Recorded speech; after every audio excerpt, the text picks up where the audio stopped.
I'm ever going to be. Okay, we are recording. So it is Kate and Michael part 2. So Michael, after we finished up yesterday, I did 2 videos on opening hooks. And one of the things that I talked about in opening hooks is we don't know how long people break between one chapter and the next chapter, or one video and the next video. So we're going to do a little recap, if you're okay with doing a little recap, because we've got no idea if everyone was like, I need to see part 2 right now, or they're like, I'm going to go and have a cheese sandwich and forget that I was even watching this. Oh, a week later. All right. I have ADHD. I'll come back in 6 months when I remember it. Yeah, exactly. This is not a joke, people.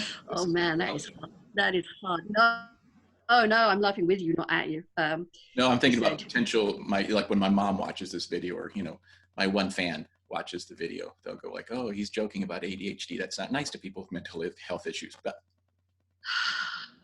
Are we allowed to talk about the things that we battle, though? I think we are. I think we are, as long as we make it clear that we battle with them and we're not just making a joke about something that we don't understand. I see. Yeah. All right. So you made a joke about ADHD, and because you and I have been friends now for 4 years? 4 or 5 years, a while now. 5 years. And I bump into that wonderful, like, Michael brain, which is like 300 miles an hour with 4 million ideas coming at you.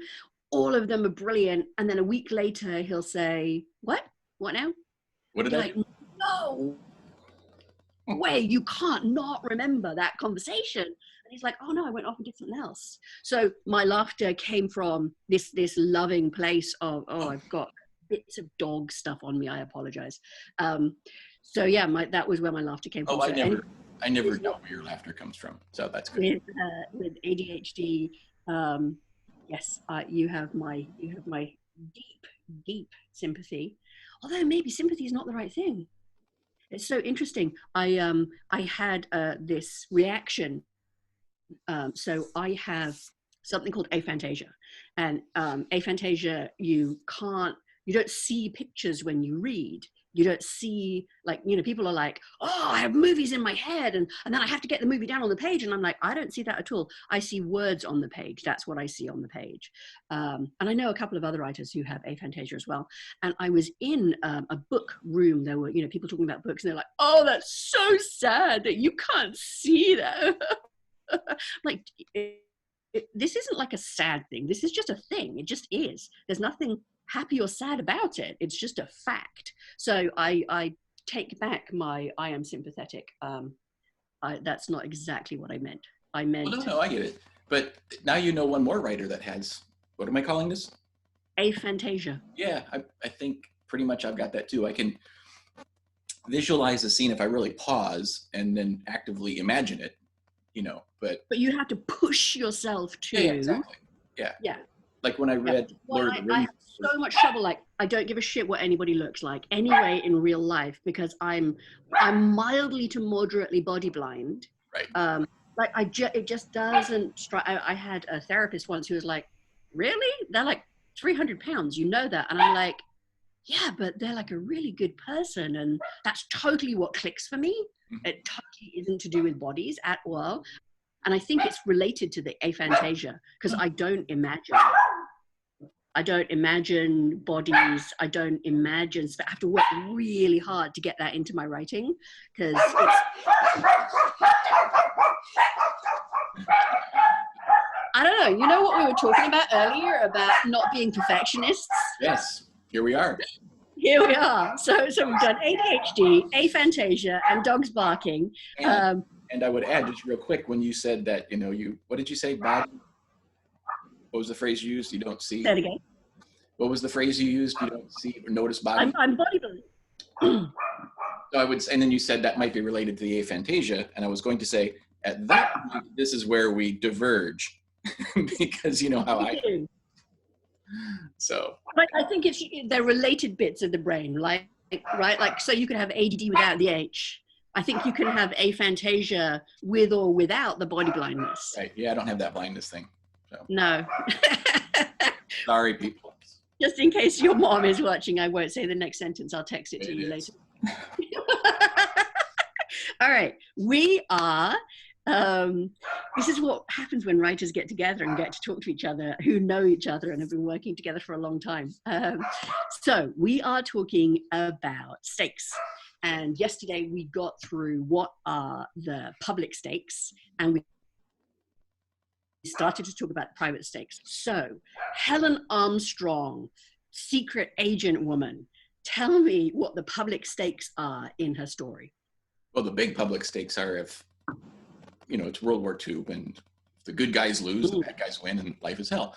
And in, slightly smaller public stakes, she's going on different missions that, they need to succeed for the war effort to succeed. And if she doesn't succeed, then maybe a Winston Churchill dies, and who knows what effect that would have, or perhaps a battle is lost that's crucial, or who knows what. So, public stakes are really, really big. And then there's a couple of different layers of those going down. So. Awesome. And tell me about her private stakes. Her private stakes are, I guess, twofold. One is that she saw her parents by a bomb blast during the Blitz, when the German Air Force was bombing London and other parts of the United Kingdom. So she saw that happen, and so she's got a personal stake in this whole enterprise now. A bit of revengeance, probably, but also a need to relate it to her sort of what we call, I don't know, there's so many names for it: ghost, wound, fatal flaw, whatever, misbelief. Yep. That because she came from a wealthy family, she was always perceived as having everything given to her. Your family's rich, nothing, you didn't have to work for anything. So she always feels like she had to combat that from a very early age. And that, that's part of who she is. So she, even if she's not consciously doing it, she's always saying, I have to do this thing. I have to finish this thing. I have to make it, do the impossible thing so I can prove that I can do it, and prove to other people that it wasn't because somebody helped me. I did it on my own. So right. That would be So people who don't know us might not know that we both taught Story Genius. We both taught in Lisa Cron's class, and we were both book coaches. One of us better than the other. That would be you. Yeah. We were both picked to be the room monitors to help people. We were. You and I mean, I just heard your misbelief kick up there. Did you just hear your misbelief kick up? No. That's just me going, I don't know what the hell I'm talking about. So anyway. It is your misbelief. Okay, well, there you go. Yeah. Because you were outstanding, and people love talking to you about their stories, and that's why they came back to you, and that's why Jenny and Lisa asked you to be one of the room monitors. So we've got her misbelief is that she needs to have people not think that she's had it handed to her on a plate. I am not as privileged as you think I am. I am a hard worker, and her self-worth will be wrapped up in proving that she hasn't had, the silver spoon in her mouth and everything handed to her. Did you work out her origin scene? That's like a totally yes, no is a fine answer too, but that's part of the work that we did in Story Genius. Origin scene of her misbelief. Yeah. No, not yet. But I mean, that's probably pretty easy stuff. You're a kid. It's so easy. You can see how big that would have been in her life. It would have been easy enough at school, or a nanny, or, yeah.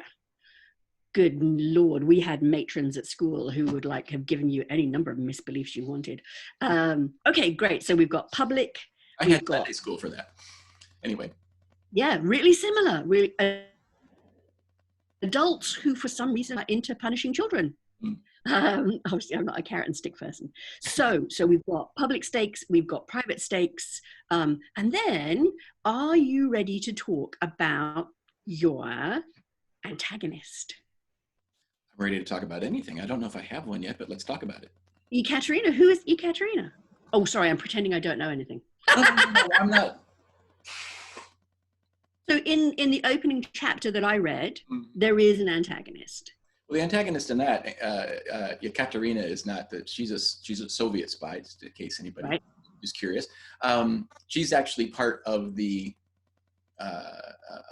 one of the contacts that Helen makes. So she's actually kind of a good guy in a sense, which I have to work out why she would do that if the Soviets and the Nazis were allied at the time. But anyway, no, the antagonist there is a evil, wicked, of course, SS officer, that is trying to kill her.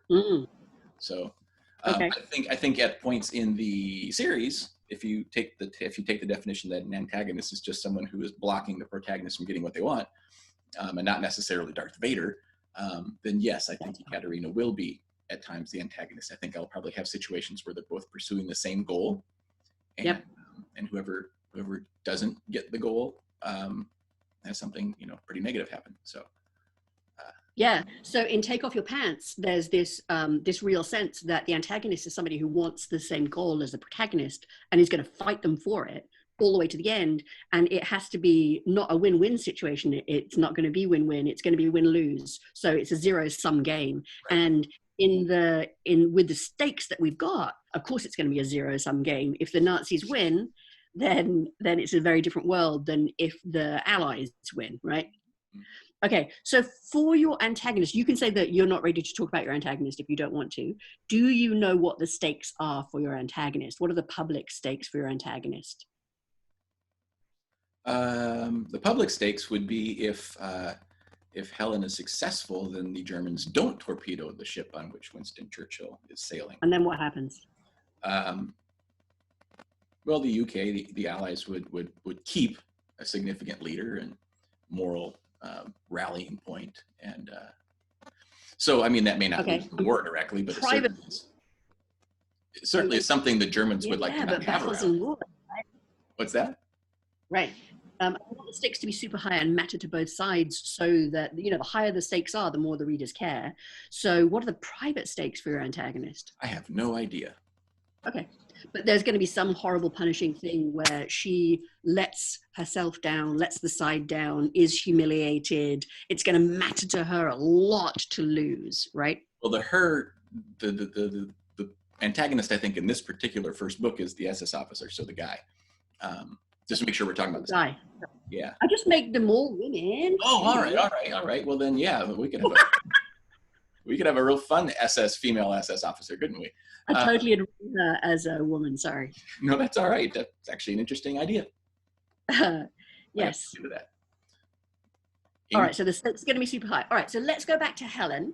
Okay. And Helen, we talked about yesterday why we care. We always have to care about the main protagonist. And one of the ways to make the stakes as high as possible, in addition to having the public stakes and the private stakes, we make the main protagonist a person of what Donald Mast calls high worth. Right. So they're brave or loyal or true, or, they have a sense of integrity. So what's Helen's moral code? Tell me a little bit about Helen. She's Helen now. Helen. Her moral code is that, she's not a person who was born to be a spy. She is multilingual for reasons. She's athletic because of reasons, from the way she grew up. But she didn't grow up. I think we talked about the FBI being sort of lawful good and the CIA being good or whatever it was. And so I said that she would start more on the FBI end of the spectrum of having a moral code. Someone who is highly averse to killing, for example, or, who wants to accomplish the mission with the least amount of human damage possible. I think that's probably how I envision her. I don't even have her going into the first book with a gun. Wow, because she's on English soil? Why would a spy not have a gun? That's really interesting. Well, I'm still working out why. One idea I had. You want her gunless? Well, one idea I had was that her spy master, who may have been sort of shoehorned into using her, I'm not sure that's the right phrase, but cornered or boxed in, is seeing if she can prove her mettle by surviving going in with minimal things. But I think that might be kind of a dumb idea. I got to work on that one. But yeah, basically her moral code is sort of, I'm not going to say it's sort of as righteous as Captain America, but I would say it's kind of, let's push it in that direction. Okay. So for every time we're doing stakes tests, we're doing public, private, and then we go into, for public, private, what happens if we win, which we've kind of been looking at. So what happens if Helen wins? If she wins, in terms of plot, what happens? May I ask you a question? Yes, sir. Before we proceed, and maybe this is something you're going to talk about, and so if it is, just we'll put it off. But I was curious, the public stakes, the private stakes, what happens with each if they don't succeed? Yeah. Should one do that on a scene-by-scene basis or just on the book basis? So we are in the room that we're in at the moment, and for the writers that we're in at the moment, we're using the hero's journey. And in the hero's journey, every single chapter, there is a goal. You start out with a goal, and the antagonist attacks that goal, and the main protagonist is thwarted. So they don't reach it, and things get worse by the end of the chapter. Okay. Every single chapter, you've got a goal. You know, you've got the meta goal, and you're writing a series, so the meta goal is to win the war. But then I think we talked about in each of your books, there is going to be a mission. Exactly. So there's going to be, you know, the submarine, the Enigma machine, you're going to take us through these fabulous World War II tropes that we love. Readers love these tropes. Mm-hmm. And you're going to take one discreetly, but within a scene, you know, she's going to be, if I remember your opening scene correctly, she's on a train and then she goes to this bar, and then there are signals that they've got a secret signal that they use the bottles to, how long ago did we read this? We read this a while ago, but it's all so vivid in my mind. Mm-hmm. They've got messages on the bottles where they're coding, they're sending signals by which letter on the bottle is turned which way. And I think Ekaterina helps her escape from the wicked German. So in answer to your question, you want a goal that's got high stakes in every single chapter. Mm-hmm. And depending on where you are in the hero's journey, you want it to be getting worse and worse and worse, and you're piling things on. So with your gun, for example, she might start out with a gun and lose it, because if she starts out without a gun, it might feel a little bit like the writer has got a hand in that and is manipulating it. And you don't, in this kind of thing, you do not want to see the writer manipulating anything. You don't want to see the hand of the writer. Yeah. So I would say she could lose her gun, and that would be another way to twist it and make it even worse. Mm-hmm. But absolutely, you have a goal which is attached to the stakes for every single chapter. Now, I'm talking chapter, not scene, depending on where the lens is for the kind of storytelling that you're telling. So if you write particularly long chapters, it could be that they are multi-scene chapters. And that's going to be genre specific. And each scene is a self-contained, non-bleeding unit that tells us a little story that goes to... I have got a very, very little dog who needs my attention. Can you just like talk about your opening scene and what that looks like, and I'll be right back. Shall I do that, or shall I pause? No, you should absolutely talk about your opening scene. Talk about the opening scene. All right. So the opening scene actually, instead of a train, takes place on a cargo ship, a freighter, which is arriving in the Soviet Union port of Archangel. Archangelski. I have no idea how to say it. Anyway, Archangel, in the winter, in January. And Helen is to meet up with another person, which is this Russian, Yekaterina, in a bar somewhere in Archangel, to get the next bit of information that's going to lead her to the next part of the plot or the next part of the mission. So she's in danger from, I'm trying to put her in danger from page 1, with having to escape the ship, and there's Germans that are hunting her, and you know, and she has to do what she has to do to get off the ship and then make her way to this bar to get this piece of information that takes her to the next part of the story. And of course, that all goes to hell as well. So essentially, plot-wise, Kate, I've just kind of related what happens. So awesome. And who is this? Awesome. And what I heard was, I'm going to have her in danger from page 1. From page 1. Fantastic. Sentence 1, if we can. Working on it. So. Say that again?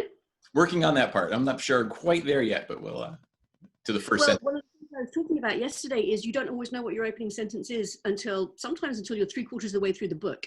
So you write it, and then maybe you've got an opening hook, but maybe you haven't. Mine's usually buried about 3/4 of the way down my first page. Mm-hmm. But sometimes you don't get it until, you know, and some of the great opening lines, they don't come until way later when you're like, oh, you know what? I was a woman with a gun once upon a time. You know, something comes to you and you're like, that's it. That's completely perfect. That knits all of it together.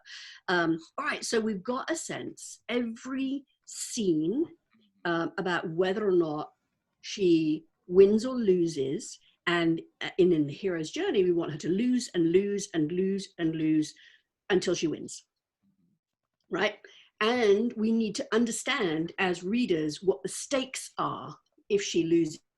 So she's in this bar. What happens if she doesn't get that information? What happens if she loses in that scene? Well, then she won't know how to get to the next contact, about who is then going to give her another piece of information to get to. So nobody knows the whole mission. Yep. The set of blinds that are set up. Spycraft. What's that? It's great spycraft. There you go. People don't know all of the mission. I mean, outside of it, it sounds really stupid unless you're a spy. And then it sounds like, well, no, you do not want everyone to know everything.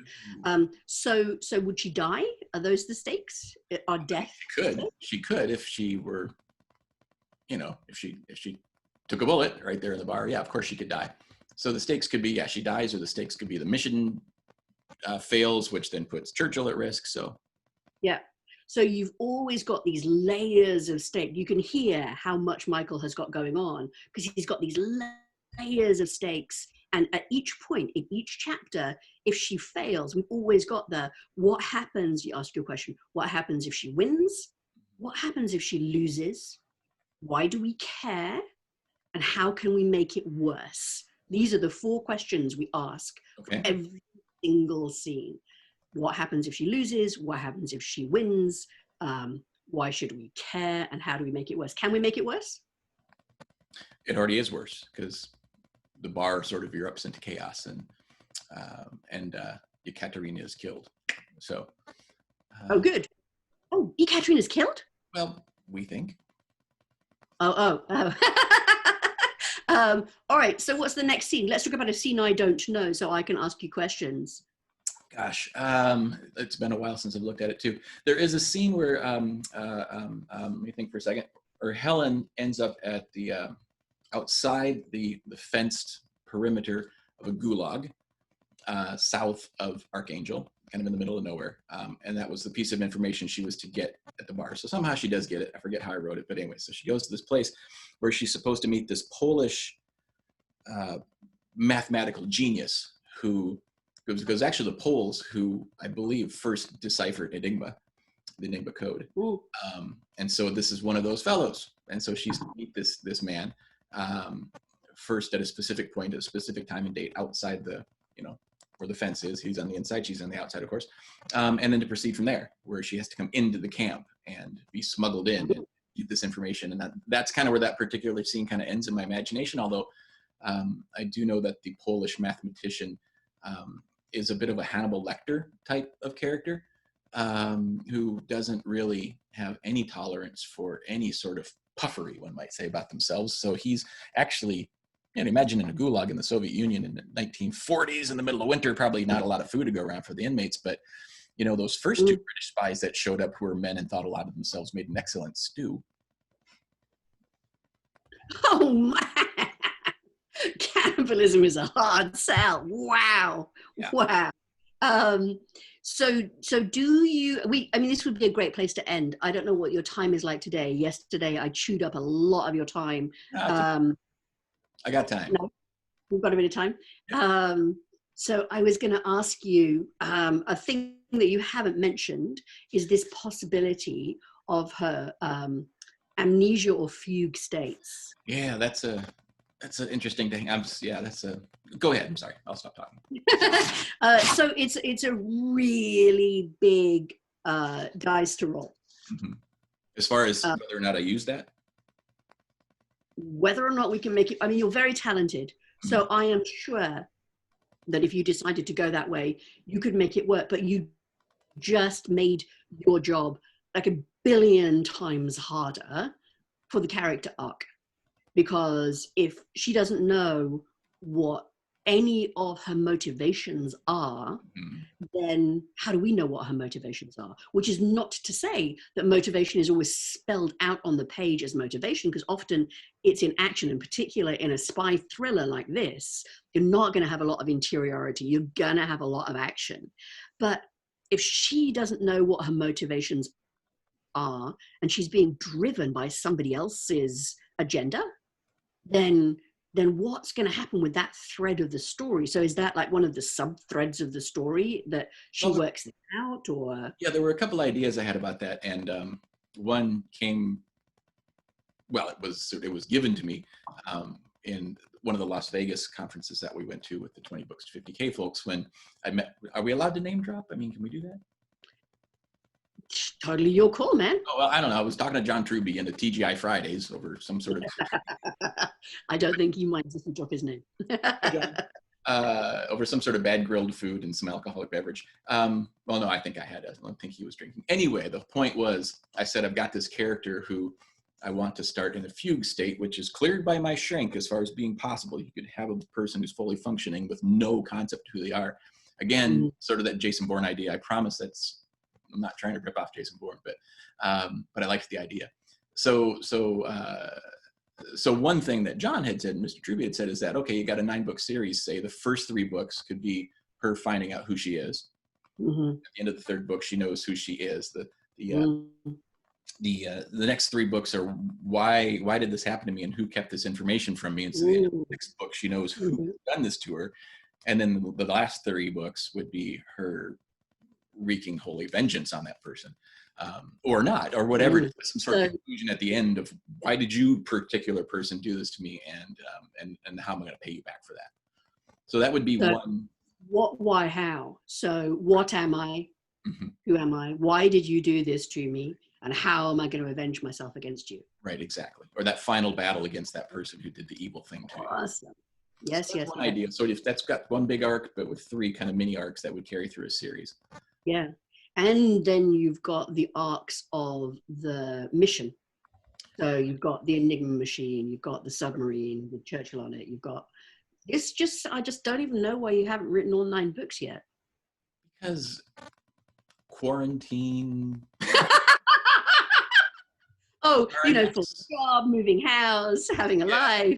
No, it sounds, I mean what I mean, and I should say what I mean is it just sounds wonderful. Yeah, I know what you mean. To hop back, though, just to what you were saying earlier about, well, why, if she doesn't know who she is, what her motivation would be. I mean, another idea I had with that whole fugue state idea, and I may or not go with that. I may not need it to be that complicated, is but yeah, in that state, she could be told she is whoever somebody else wants her to be. Somebody could create an entire life for her out of whole cloth.